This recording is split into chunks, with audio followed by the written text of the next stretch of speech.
श्रीमद् भगवद गीता अध्याय संख्या 4 श्लोक संख्या 7, हो सका तो 8 वरना 7 तो करेंगे। श्लोक पढ़ता हूँ। वैसे 2 श्लोक इकट्ठे करने चाहिए, दोनों आपस में कनेक्टेड है। यदा यदा हि धर्मस्य ग्लानिर्भवति भारत अभ्युत्थानमधर्मस्य तदात्मनं सृजाम्यहम् परित्राणाय साधूनां विनाशाय च दुष्कृतां धर्म संस्थापनार्थाय संभवामि युगे युगे। अनुवाद में लिखते हैं श्रील प्रभुपाद, हे भरतवंशी, जब भी और जहाँ भी धर्म का पतन होता है और अधर्म की प्रधानता होने लगती है, तब मैं अवतार लेता हूँ। भक्तों का उद्धार करने, दुष्टों का विनाश करने और धर्म की फिर से स्थापना करने के लिए मैं हर युग में प्रकट होता हूँ। इसका तात्पर्य पढ़ते हैं। यहाँ पर सृजामी शब्द महत्वपूर्ण है। सृजामी, सृजामी अर्थ होता है सृजन करना। सृजन करना मतलब भगवान अपना सृजन कर रहे हैं, अर्थात अपने को प्रकट कर रहे हैं। सृजामी सृष्टि के अर्थ में नहीं प्रयुक्त हो सकता, क्योंकि पिछले श्लोक के अनुसार भगवान के स्वरूप या शरीर की सृष्टि नहीं होती, क्योंकि उनके सारे स्वरूप शाश्वत रूप में विद्यमान रहने वाले हैं। भगवान आदि हैं। सृष्टि की बिगिनिंग में केवल भगवान उपस्थित थे, केवल भगवान, और उनका कोई आदि नहीं है, उनका कोई जन्म नहीं है, उनका कोई अंत नहीं है। वो अविनाशी हैं, उनका विनाश नहीं होता। वो थे, हैं और रहेंगे।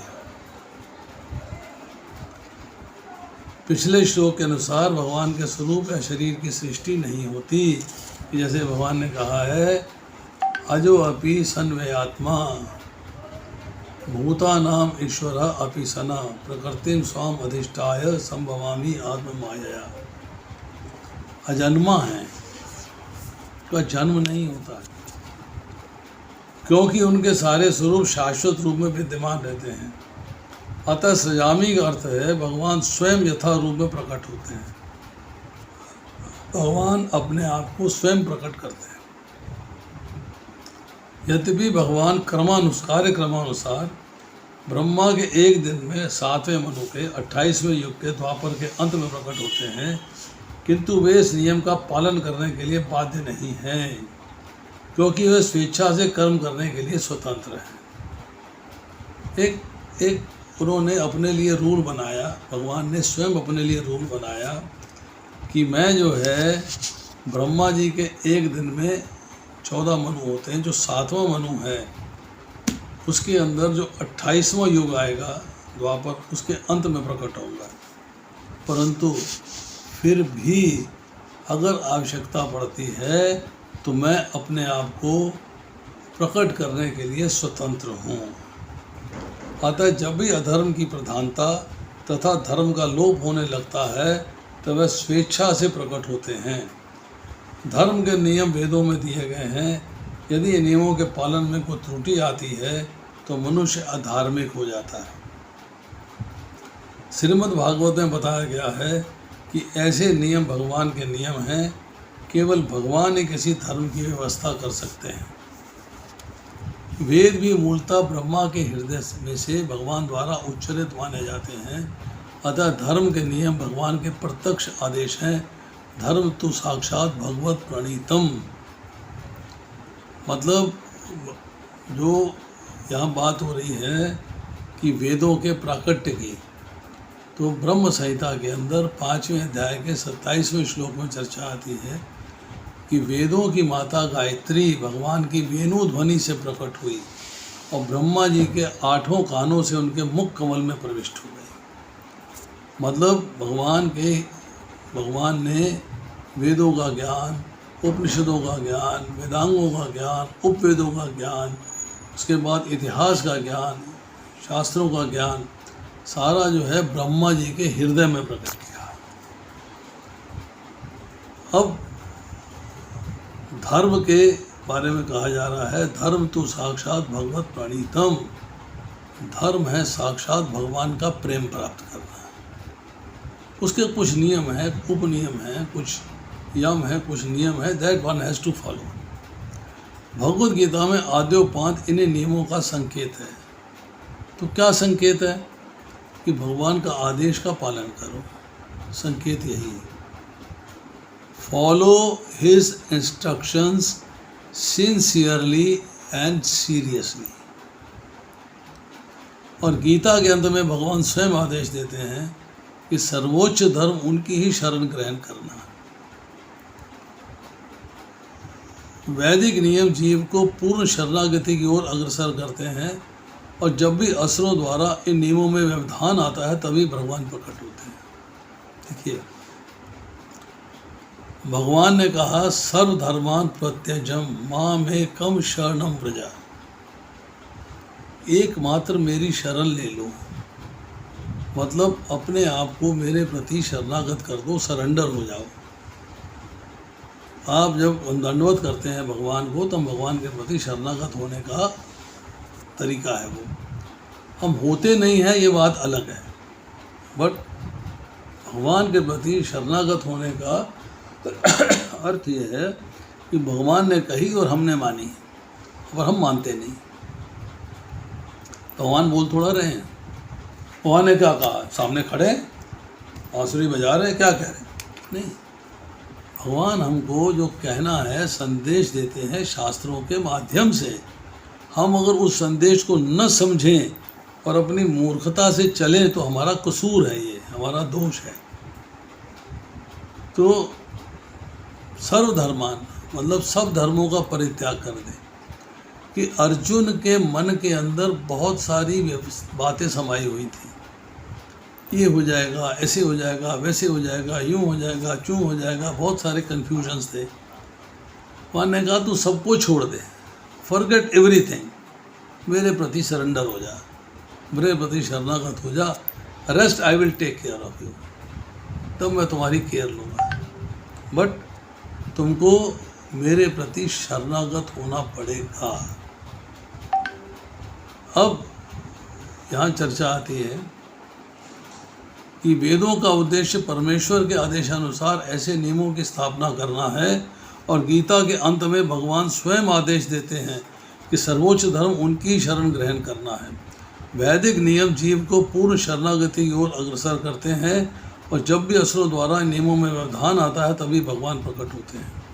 श्रीमद् भागवत पुराण से हम जानते हैं कि बुद्ध कृष्ण के अवतार हैं, जिनका प्रादुर्भाव उस समय हुआ जब भौतिकतावाद का बोलबाला था, और भौतिकतावादी लोग वेदों को प्रमाण बनाकर उसकी आड़ दे रहे थे। यद्यपि वेदों में विशिष्ट कार्यों के लिए पशु बलि के विषय में कुछ सीमित विधान हैं, किंतु आसुर वृत्ति वाले लोग वैदिक नियमों का संदर्भ दिए बिना पशु बलि को अपनाए हुए थे। यहाँ चर्चा आ रही है वेदों के उस भाग की जिसके अंदर वेदों का प्रमाण बना के लोग जो है पशु बलि कर रहे थे। अब भगवान बुद्ध इस अनाचार को रोकने तथा अहिंसा के वैदिक नियमों की स्थापना करने के लिए अवतरित हुए, अतः भगवान के प्रत्येक अवतार का विशेष उद्देश्य होता है। इन सब का वर्णन शास्त्रों में हुआ है। ये तथ्य नहीं है कि केवल भारत की धरती में भगवान अवतरित होते हैं, वे कहीं भी और किसी भी काल में इच्छा होने पर प्रकट हो सकते हैं। वे प्रत्येक अवतार लेने पर धर्म के विषय में उतना ही कहते हैं जितना उस परिस्थिति में जन समुदाय में विशेष समझा जा सकता है। योर लेवल ऑफ अंडरस्टैंडिंग, उसको समझते हुए भगवान उसके अनुसार अपने नियम अपना उपदेश देते हैं, लेकिन उद्देश्य एक ही रहता है, लोगों को ईश भावना भावित करना तथा धार्मिक नियमों के प्रति आज्ञाकारी बनाना।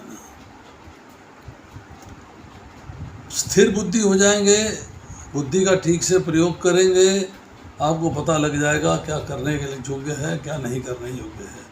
तो आप जो करने योग्य है उसका पालन करेंगे, means you will follow the right directions. तो आप जो है धार्मिक नियमों के प्रति आज्ञाकारी बनोगे। कभी वह स्वयं प्रकट होते हैं तो कभी अपने प्रमाणिक प्रतिनिधि को, अपने पुत्र को दास के रूप में भेजते हैं, या वेश बदल कर स्वयं ही प्रकट होते हैं। भगवान ने अपना प्राकट्य करना है। चैतन्य महाप्रभु के रूप में आए, वेश बदला हुआ था, मूड बदला हुआ था। दास भगवान की भक्ति कैसे करी जाती सिखाने के लिए आए, भक्त के क्या गुण होने के सिखाने के लिए आए, भक्त का आचरण कैसा होना चाहिए सिखाने के लिए आए। भगवद गीता के सिद्धांत अर्जुन से कहे गए थे, अतः वह किसी भी महापुरुष के प्रति हो सकते थे, क्योंकि अर्जुन संसार के अन्य भागों में सामान्य पुरुषों से अधिक जागरूक था। वो जो ज्ञान दिया गया है अर्जुन को भगवद गीता का, this is for everyone, for a ordinary person also and for a महापुरुष ऑल्सो, सबके लिए है। 2 और 2 मिलकर 4 होते हैं।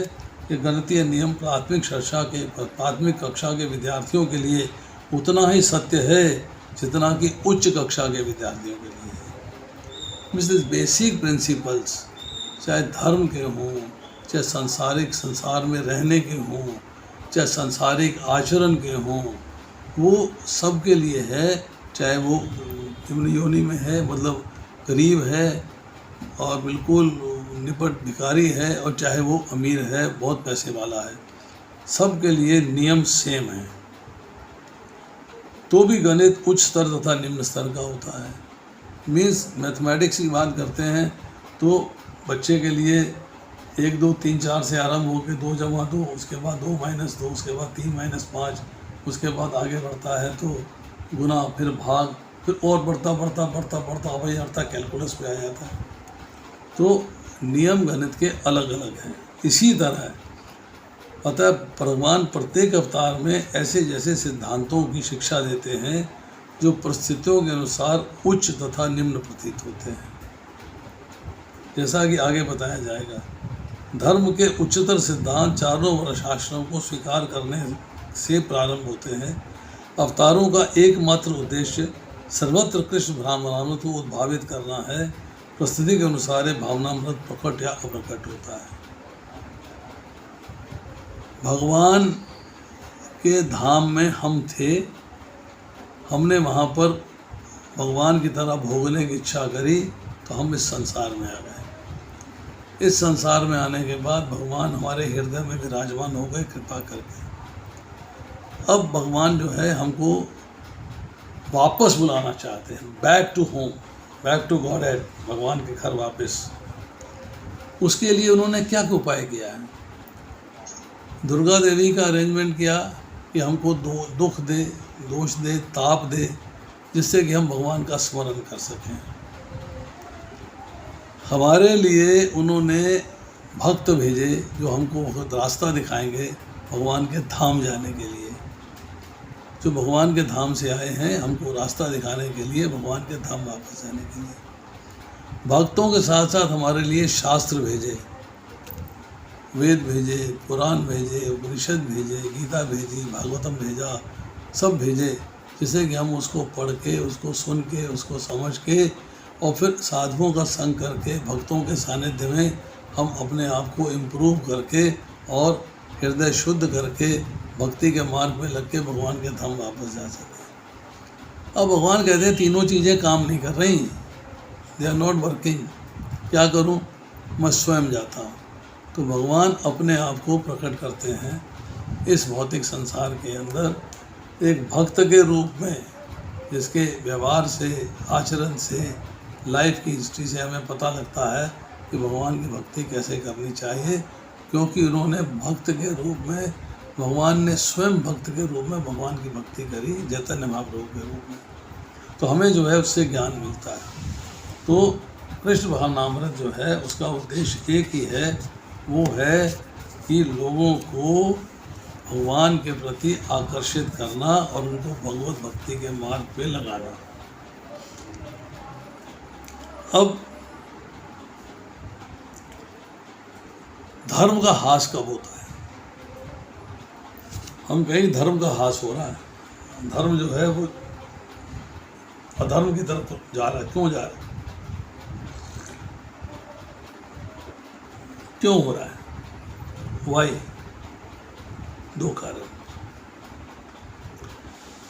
एक कारण है कि आप में इच्छाएं इतनी बढ़ गई कि उन्हें भोगने के लिए आप कोई भी कार्य करने को तैयार हो, विकर्म करने को तैयार हो, दूसरे को दुख देने को तैयार हो, दूसरे को कष्ट देने को तैयार हो। वो इच्छाएं कब बढ़ी? दूसरा कॉज कि जब आप में नाशवान वस्तुओं का आकर्षण हो गया।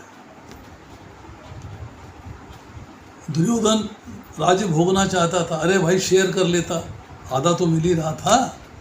नहीं, तो पूरा भोगूंगा, उनको एक सुई की नोक के बराबर भी राज्य नहीं दूंगा, गाँव नहीं दूंगा। ये अतिरिक्त इच्छाएं थी ना, और ये तृष्णा थी, मतलब इच्छाएं जो है अनियंत्रित थी और इतनी ज़्यादा थी कि उनको पूरा करने के लिए महाभारत का युद्ध हो गया। मतलब दो कारण हमने बताए, एक अनगिनत इच्छाएं मतलब अनलिमिटेड डिज़ायर्स, और दूसरा नाशवान पदार्थों का आकर्षण। जब ये होता है तो आपका धर्म का डाउनफॉल हास होना शुरू हो जाता है। अब हमें शरीर मिला है माता पिता से, पर शरीर की प्राप्ति के लिए परमात्मा ने हमको डिसाइड करके दिया है कि तुम्हें मनुष्य योनि मिलेगी हमारे पूर्व जन्म के कर्म फलों के अनुसार। और ब्रह्मा जी को इंस्ट्रक्शन दिया है कि इसको मनुष्य शरीर दो अकॉर्डिंग टू इसके कर्म फलों के अनुसार। तो हमारे शरीर के अंदर परमात्मा भी विराजमान है, आत्मा तो है ही, और शरीर बना है भौतिक प्रकृति से। अब इसमें क्या है कि भौतिक प्रकृति में चेंज आता रहता है, तो शरीर में चेंज आता रहता है, परंतु भगवान में और आत्मा में कोई चेंज नहीं आता है। जीव अनित्य है, उत्पत्ति विनाशील प्राकृत पदार्थों से सुख पाने की इच्छा करने लगता है, उनकी प्राप्ति कोई सुख मानता है और उनकी प्राप्ति के लिए विकर्म करने को तैयार हो जाता है, जिससे फॉल डाउन हो जाता है। अधर्म का बढ़ना, जो मैंने पहले चर्चा करी कि सांसारिक भोग और सांसारिक वस्तुओं को संग्रह करने में आसक्ति हो जाती है, अर्थात नाशवान पदार्थों से आकर्षण हो जाता है। और जब ये आकर्षण हो जाता है तो पापाचरण होता है, कलह होती है, विद्रोह होता है, आप विकर्म कर बैठते हो। अब आती है श्लोक संख्या 8।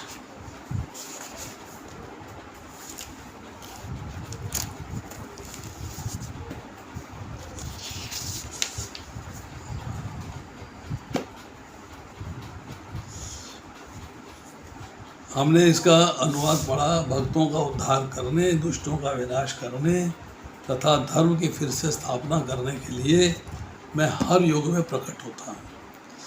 भगवद गीता के अनुसार साधु पवित्र पुरुष कृष्ण भावना भावित व्यक्ति है। साधु का अर्थ क्या होता है? लिटरल मीनिंग क्या है? लिटरल मीनिंग है जिसने भगवान को साध लिया है, मतलब जिसने साधना के द्वारा अपने आप को भगवान से जोड़ दिया है, अपने आप से भगवान को इस तरह जोड़ा है कि भगवान आपसे प्रेम करने लगे। अधार्मिक लगने वाले व्यक्ति में भी यदि पूर्ण कृष्ण चेतना हो तो उसे साधु समझना चाहिए। अधार्मिक लगने वाले, हमें लगता है धर्म का पालन नहीं कर रहा है, ये कृष्ण भावना भावित नहीं है, परंतु अगर वो कृष्ण के प्रति पूर्णतः चेतन है तो उसे साधु समझना चाहिए। दुष्कृताम उन व्यक्तियों के लिए आया है जो कृष्ण भावनामृत की परवाह नहीं करते। ऐसे दुष्कृताम या उपद्रवी, मूर्ख तथा अधम व्यक्ति कहलाते हैं, भले ही वे सांसारिक शिक्षा से भी भूषित क्यों ना हो। बहुत ज्ञान प्राप्त कर लिया, बहुत फिजिकल नॉलेज, भौतिक संसार की नॉलेज है, परंतु भगवान के प्रति नॉलेज नहीं है, भगवान के प्रति उपद्रव करते हैं, गाली गलौज भी करते हैं, उल्टा सीधा भी बोलते हैं, तर्क वितर्क भी करते हैं, भगवान को स्वीकार भी नहीं करते हैं, तो दुष्कृताम है। इसके विपरीत यदि कोई 100% कृष्ण भावनाओं में लगा रहता है तो विद्वान संस्कृत न भी हो फिर भी साधु माना जाता है। ये may not be MA BEd MA डॉक्टरी वाक्टरी उससे कुछ नहीं किया हो, अनपढ़ हो, परंतु कृष्ण भावनामृत के रास्ते पे लगा हुआ है तो उसको साधु माना जाता है। जहाँ तक अनीश्वरवादियों का प्रश्न है, भगवान के लिए आवश्यक नहीं है कि मैं इनके विनाश के लिए उस रूप में अवतरित हूँ जिस रूप में मैं रावण तथा कंस का वध करने के लिए मुक्त थे। जो भगवान को स्वीकार नहीं कर रहे हैं, भगवान को उनके लिए मेरे भक्त आएंगे, उनको मोटिवेट करेंगे, उनको प्रीच करेंगे, वो सही मार्ग में लग जाएंगे, उसके लिए मुझे प्रकट होकर उनको मारने की आवश्यकता नहीं है। भगवान के ऐसे अनेक अनुचर हैं जो असुरों का संहार करने में सक्षम हैं, किंतु भगवान तो अपने उन निष्काम भक्तों को तुष्ट करने के लिए विशेष रूप से अवतार लेते हैं जो असुरों द्वारा निरंतर तंग किए जाते हैं। असुर भक्त को तंग करता है, भले ही वह उसका सगा संबंधी क्यों ना हो। यद्यपि प्रहलाद महाराज हिरण्यकशिपु के पुत्र थे, किंतु तो भी वे अपने पिता द्वारा उत्पीड़ित थे। इसी प्रकार कृष्ण की माता देवकी यद्यपि कंस की बहन थी, किंतु उन्हें तथा उनके पति वसुदेव को इसलिए दंडित किया गया क्योंकि उनसे कृष्ण को जन्म लेना था। अतः भगवान कृष्ण मुख्यतः देवकी का उद्धार करने के लिए प्रकट हुए थे, कंस को मारने के लिए नहीं, किंतु दोनों कार्य एक साथ संपन्न हो गए। अतः ये कहा जा सकता है कि भगवान भक्त का उद्धार करने तथा दुष्ट असुरों का संहार करने के लिए विभिन्न अवतार लेते हैं। जिस तरह का कार्य करना है भगवान उस तरह का अवतार लेते हैं, वैसा ही रूप धारण कर लेते हैं। समुद्र मंथन करना था तो कूर्म बन गए, वेदों की, पुराणों की, ऋषियों की, मुनियों की रक्षा करनी थी तो मत्स्य अवतार बन गए। आपने पृथ्वी को क्षत्रियों से विहीन करना था तो परशुराम बन गए। तो भगवान जो है जिस तरह की आवश्यकता होती है उस तरह का रूप धारण कर लेते हैं। कृष्णदास कविराज कृत चैतन्य चरितामृत के निम्नलिखित श्लोकों में अवतार के सिद्धांतों का सारांश प्रकट होता है। सृष्टि हेतु वही मूर्ति प्रपंचे अवतरे, से ईश्वर मूर्ति अवतार नाम धरे, मायातीत परव्यों में सभार अवस्थान, विश्व अवतरी धरे अवतार नाम। अवतार अर्थ ईश्वर का अवतार भगवत धाम से भौतिक प्राकट्य हेतु होता है। अवतार का अर्थ है अवतरित होना, मतलब अपने धाम से उतरकर नीचे आना और अपने आप को इस संसार में प्रकट करना। ईश्वर का वह विशिष्ट रूप जो इस प्रकार अवतरित होता है अवतार कहलाता है। ऐसे अवतार भगवत धाम में स्थित रहते हैं। जब वे भौतिक सृष्टि में उतरते हैं तो उन्हें अवतार कहा जाता है। अवतार कई तरह के होते हैं, पुरुषावतार, गुणावतार, लीलावतार, शक्तिवेश अवतार, मवंतर अवतार और युगावतार। इन सब का इस ब्रह्मांड में क्रमानुसार अवतरण होता है, किंतु भगवान कृष्ण आदि भगवान हैं और समस्त अवतारों के उद्गम हैं। भगवान कृष्ण शुद्ध भक्तों की चिंताओं को दूर करने के विशिष्ट प्रयोजन से अवतार लेते हैं, जो उन्हें उनकी मूल वृंदावन लीलाओं के रूप में देखने को उत्सुक रहते हैं। अतः कृष्ण अवतार का मूल उद्देश्य अपने निष्काम भक्तों को प्रसन्न करना है। क्लैरिटी बिल्कुल एकदम क्लियर पर लिखते हैं प्रभुपाद, समझने में कोई दिक्कत नहीं है। भगवान श्री कृष्ण शुद्ध भक्तों की चिंताओं को दूर करने के लिए विशिष्ट प्रयोजन से अवतार लेते हैं। भगवान का वचन है कि वे प्रत्येक युग में अवतरित होते हैं। इससे सूचित होता है कि वे कलयुग में भी अवतार लेते हैं।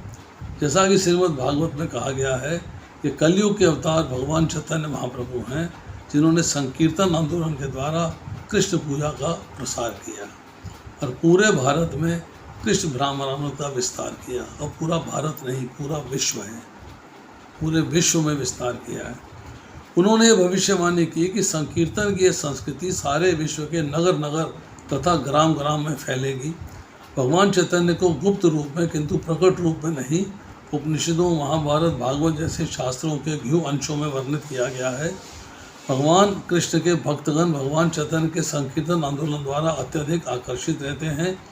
भगवान का यह अवतार दुष्टों का विनाश नहीं करता, अपितु अपनी अहैतु की कृपा से उनका उद्धार करता है। अब देखिए, थोड़ा सा हमें समय है हमारे पास, हम और डिटेल्स डिस्कस करेंगे।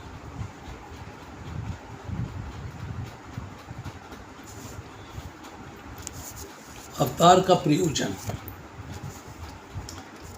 परम दयालु भगवान असुरों को मारते क्यों हैं? दयालु हैं फिर असुरों को मार रहे हैं। इसमें कहा जा रहा है कि किसी व्यक्ति को फोड़ा हो गया है और वो जानता है कि दवाई इसे ठीक नहीं कर सकती, तो ऑपरेशन की ज़रूरत है। जब पता ही सुधर नहीं सकता, बार बार समझाया जा रहा है, तब उसको मारना आवश्यक है, तो भगवान मारते हैं। दुर्योधन को समझाया, नहीं समझाया, परंतु जब समझा नहीं तो युद्ध हुआ। धर्म की स्थापना, शास्त्र के अनुकूल आचरण और धर्म का महत्व, निष्काम भाव का उपदेश, आदेश, भगवान में श्रद्धा और प्रचार, इसके लिए अवतार होता है। साधु की रक्षा, बट साधु दुख पाते क्यों हैं? क्यों? साधु है, भगवान को साध लिया है उसने, तो दुख क्यों पा रहा है? इसका कारण है कि आध्यात्मिक लाभ होता है, भक्त जो है प्रतिकूलता में प्रसन्न होता है। कि जब परिस्थितियां प्रतिकूल होती हैं तो भगवान का स्मरण ज़्यादा होता है। महारानी कुंती कहती हैं, हे भगवान, हे कृष्ण, मैं चाहती हूँ मुझ में विपदाएं बार बार आएं। जब विपदाएं आती हैं तो तुम्हारा स्मरण होता है, जब तुम्हारा स्मरण होता है तो तुम आते हो। सांसारिक राग अगर हो जाएगा और संसार में आसक्ति हो जाएगी तो पतन हो जाएगा। तो जब प्रतिकूलता होती है तो राग टूटता है, फिर आप भगवान के प्रति आकर्षित होते हैं। जब भगवान मिजरीज क्रिएट करते हैं, प्रतिकूल परिस्थितियां देते हैं, तो ये भक्तों के ऊपर भगवान की दया है, उनकी कृपा है। भक्तों पर दया है और भक्तों की प्रतिकूल परिस्थितियों में भगवान का स्मरण ज़्यादा होता है। अब क्वेश्चन है, भगवान तो समभाव रखते हैं, फिर दुष्टों का विनाश क्यों करते हैं? सब पे प्रति समान भाव है, एक समान भाव है। वर्षा है, सबके घर में बराबर टिकती है, गिरती है। सूर्य है, सबके घरों में बराबर रोशनी देता है। चोर है, उचक्का है, लफंगा है, बदमाश है, कुछ उस घर में रोशनी आती, आपके घर में भी आती। तो आंसर क्या है? भगवान सुहृद है। सुहृद सर्वभूतानां, सर्वभूत प्राणियों के सुहृद हैं। भगवान आपके सुहृद मित्र हैं, परंतु कोई वैरी नहीं। पर भक्तों से अपराध करने वाला भगवान का वैरी हो जाता है। जैसे अम्बरीश महाराज की कथा सुनते हैं, भागवतम में लिखा है 10वां स्कंद 86वां अध्याय 59वां श्लोक कि पाप का विनाश तो भक्त करते हैं। जैसे आप डॉक्टर के पास जाते हो, कंपाउंडर मिलता है, नर्स मिलती है, ड्रेसिंग कर देगी। और पापी का विनाश भगवान करते हैं, जैसे ऑपरेट करता है डॉक्टर, कि अब थोड़ा ठीक नहीं होगा, इसका ऑपरेशन किया जाए। भगवान की प्रकृति सबके लिए समान है, तो भगवान सबके लिए समान क्यों नहीं होंगे? सिंपल क्वेश्चन है। पृथ्वी, जल, अग्नि, सूर्य, चंद्रमा सबको समान रूप से लाभ देते हैं, इसी तरह भगवान भी लाभ देते हैं। परंतु जो दुष्ट भगवान के हाथों मरते हैं, उन पर भी कृपा रहती है, उनको सायुज्य मुक्ति देते हैं।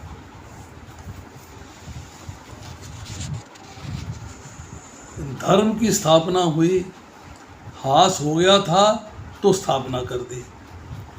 अब क्वेश्चन है, दुष्टों का विनाश और धर्म की स्थापना तो राज ऋषि और ब्रह्म ऋषि भी कर सकते हैं। आंसर, पाप का विनाश तो कर सकते हैं पर पापी का नहीं। भक्त मेरे नाम, रूप, गुण, लीला, धाम का स्मरण करते करते मेरे दर्शन के लिए, मेरे मिलन के लिए व्याकुल हो जाते हैं, उसी तरह मैं भी व्याकुल हो जाता हूँ, उनसे मिलना चाहता हूँ। कुछ असुर वरदान प्राप्त करते हैं, ब्रह्मा जी से ले लिया, शिव जी से ले लिया, दुर्गा जी से ले लिया, उनके द्वारा उनको वरदान मिल गया, तो उसको मारने के लिए तो मुझे ही आना पड़ता है। वो नहीं मार सकते, वरदान दे चुके हैं, तो मारने के लिए मुझे ही आना पड़ता है। एक इम्पॉर्टेंट रीज़न और है, कुछ भक्त जो है परमहंस बन जाते हैं, पर साधना के बल पर मेरे स्वरूप को, मेरी लीलाओं के तत्व को नहीं जान पाते, तो उनको प्रेम भक्ति प्रदान करने के लिए मैं अवतीर्ण होता हूँ। युग युग में अंशावतार, लीलावतार, कलावतार, शक्तिवेशावतार आता है, डिसअपियर हो जाता हूँ, फिर आता है। तो सारे अवतार जो है महाविष्णु से आते हैं। बट निज भक्तों को लीला का, भक्ति का रस प्रदान करने के लिए वैवस्वत मन्वंतर के 28वीं चतुर्युग के द्वापर युग में वो महाविष्णु से प्रकट नहीं होता, मैं स्वयं प्रकट होता हूँ, मैं स्वयं प्रकट होता हूँ। अब यहाँ पर जो है थोड़ी सी चर्चा आई है अवतारों के बारे में। अभी हमारे पास 10 मिनट का टाइम है, तो अगर मैं आपके साथ स्क्रीन शेयर करूं तो कोई हर्ज तो नहीं है? कोई हर्ज नहीं है, आप शेयर कीजिए।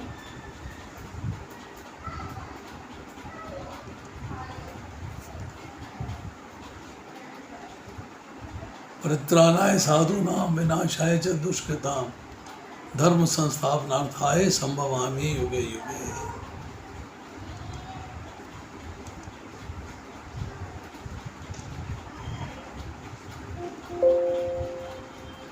ये जो है थोड़ा छोटा करना पड़ेगा, ऐसे ही देखना पड़ेगा आपको।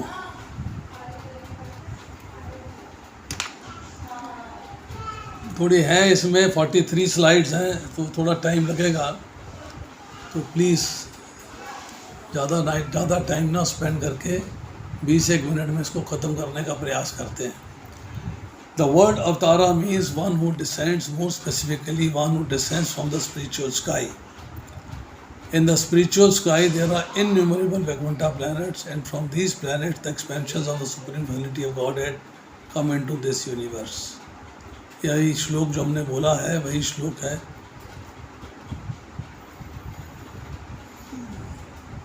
Purpose of Avatara: deliver the saints, destroy the demonic dushkatam, to re-establish the principles of religion.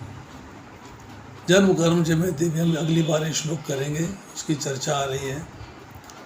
One who knows the transcendental nature of my appearance and activities does not, upon leaving this body, take his birth again in this material world, but attains my eternal abode, O Arjuna. ये है जन्म कर्म च मे दिव्यम एवं यो वेति तत्वतः त्यक्त्वा देहम पुनर्जन्म नैति मामेति स्वर्चना। हे अर्जुन, जो मेरे आविर्भाव तथा कर्मों के दिव्य प्रकृति को जानता है, वह इस शरीर को छोड़ने पर इस भौतिक संसार में पुनः जन्म नहीं लेता, अपितु मेरे सनातन धाम को प्राप्त होता है। जो बात हमने चर्चा करी कि भगवान के बहुत सारे ऐसे लोग हैं जो कि डेमन्स को समाप्त कर सकते हैं, पर भगवान अपीयर होते हैं अपने अनअलॉयड डिवोटीज को प्रसन्न करने के लिए। Real reason for that God appears is to give pleasure to his devotees. Descends personally कभी कभी अपने बोनाफाइड रिप्रेजेंटेटिव को भेजते हैं, जैसे जेसस को, मोहम्मद को और श्री कृष्ण चैतन्य महाप्रभु को। जेन्युइन अवतारा वर्सेस फेक अवतारा, ये चर्चा भी नहीं करेंगे।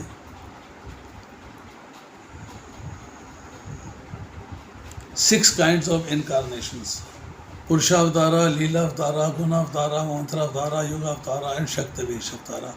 यही ऊपर जो है चर्चा परपट में आ रही थी। पुरुष अवतारा कौन है? महाविष्णु और कारणोदकशाही विष्णु, गर्भोदकशाही विष्णु एंड क्षीरोदकशाही विष्णु, ये 3 पुरुष अवतार हैं। लीला अवतार कौन से हैं? इनको कल्प अवतार भी कहा जाता है।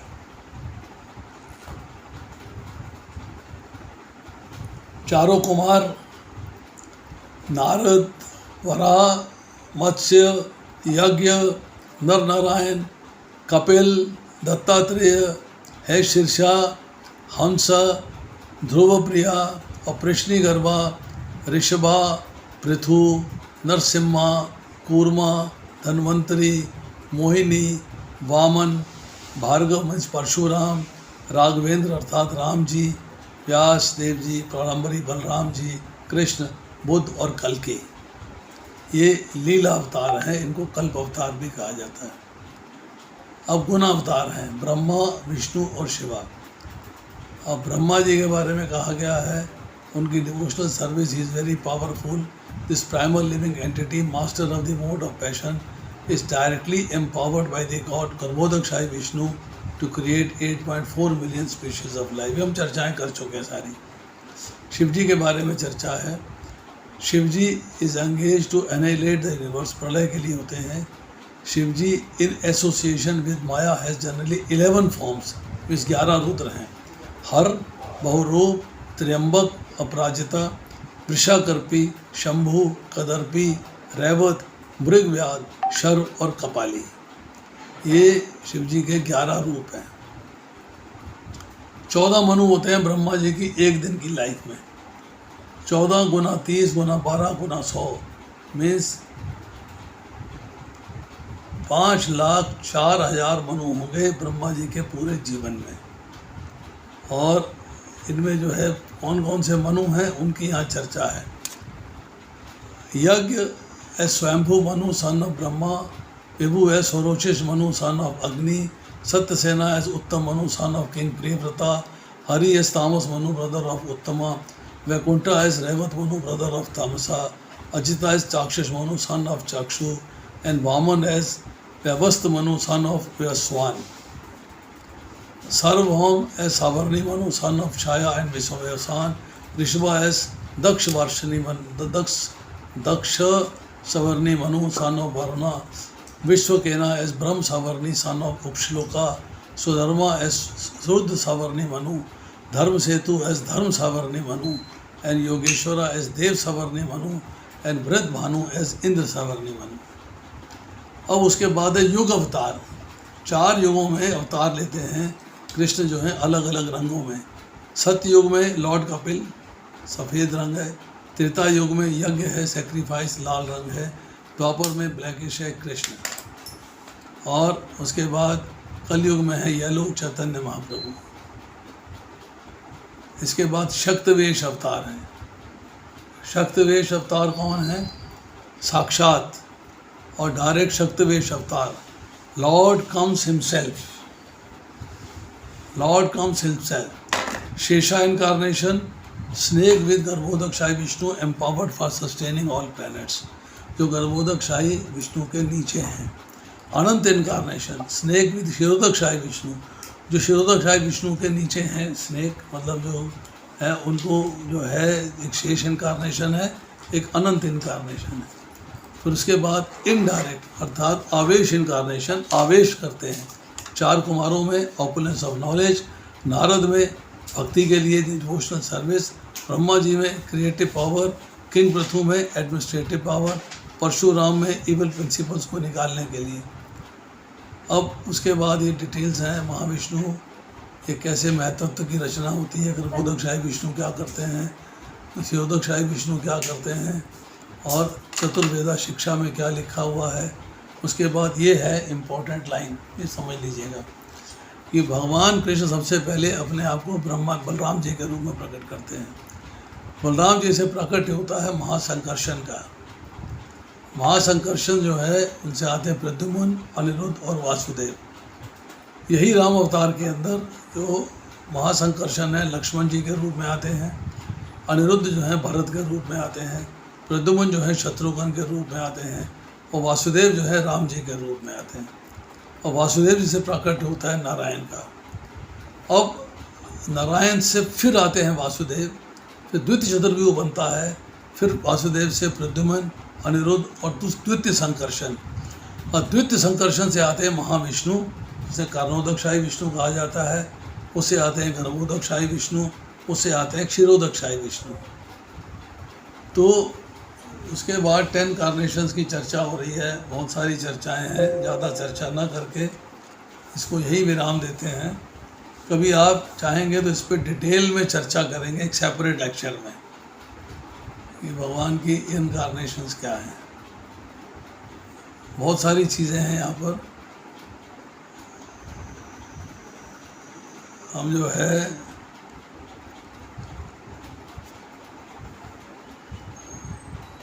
हमने अभी जो है इनकार्नेशंस की चर्चा करी है।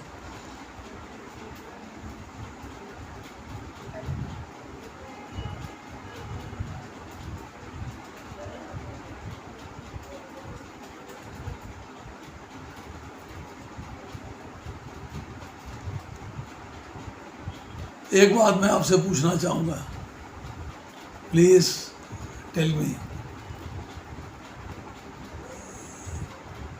क्या आपने कभी चैंटिंग पे चर्चा करी है?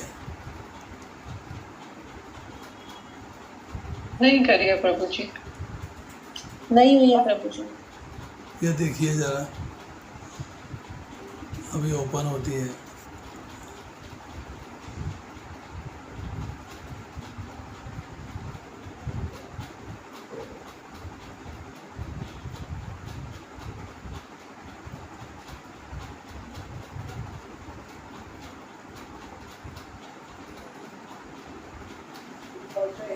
चैंटिंग में इनअटेंशन है, लेजीनेस है,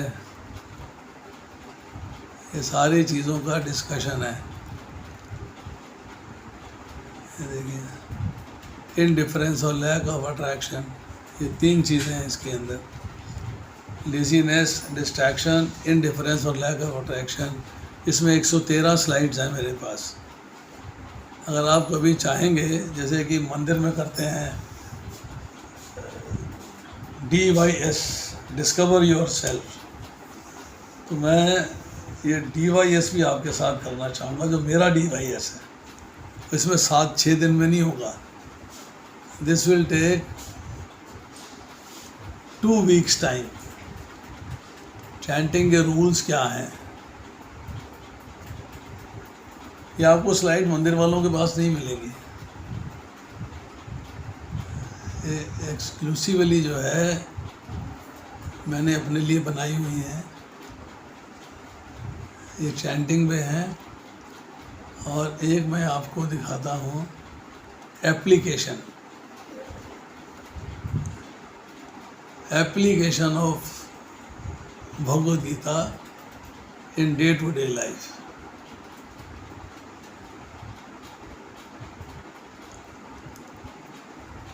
इसमें 106 स्लाइड्स हैं।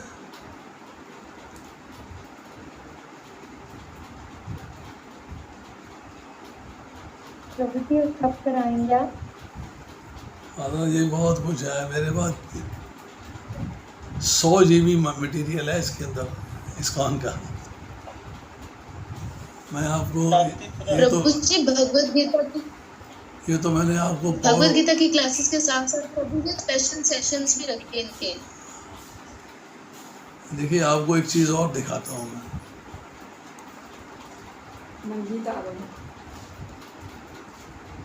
लाइटें वाइटें चेक करें सारी जल रही।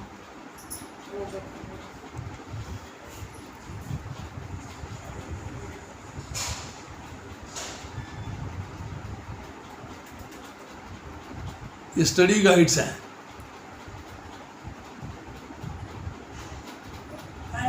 These are all study guides of Bhagavad Gita.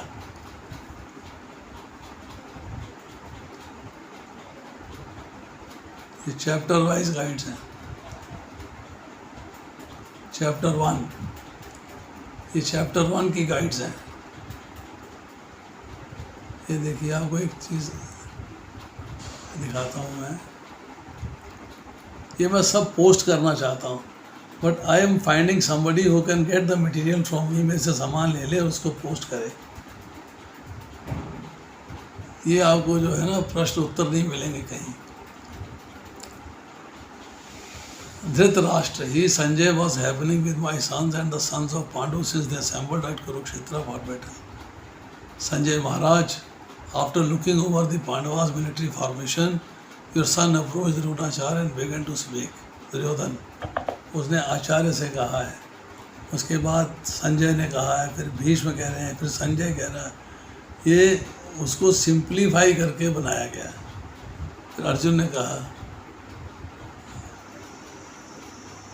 अब ये लाइन आपको भगवद गीता में नहीं मिलेगी. Krishna jokingly, why you will simply see friends and make friends. Arjuna, no, I want to see those who have come here to fight wishing to please that evil minded son of Dhritarashtra. और संजय कहते हैं धृतराष्ट्र से, ही राजन having been distressed by Arjuna, Krishna drew up the chariot in the midst of both armies in the presence of all the great warriors of the world and directly facing Bhishma and Drona. इसको आप पढ़ लेंगे ना तो आपको भगवद गीता जो है मतलब बहुत ही आसान लगने शुरू हो जाए. ऐसे लगेगा मक्खन की तरह मुलायम. ये पूरी बुक है.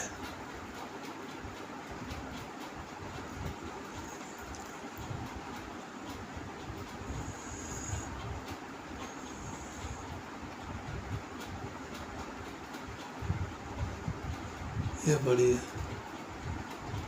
ये क्वेश्चंस हैं चैप्टर 1 के.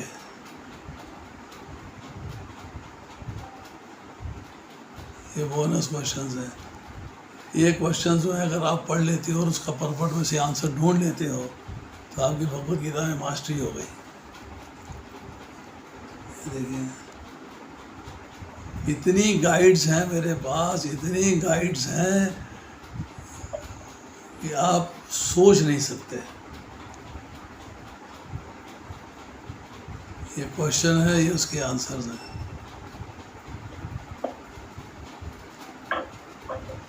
आप पढ़ने वाले बनो, मैं सब दे दूंगा आपको.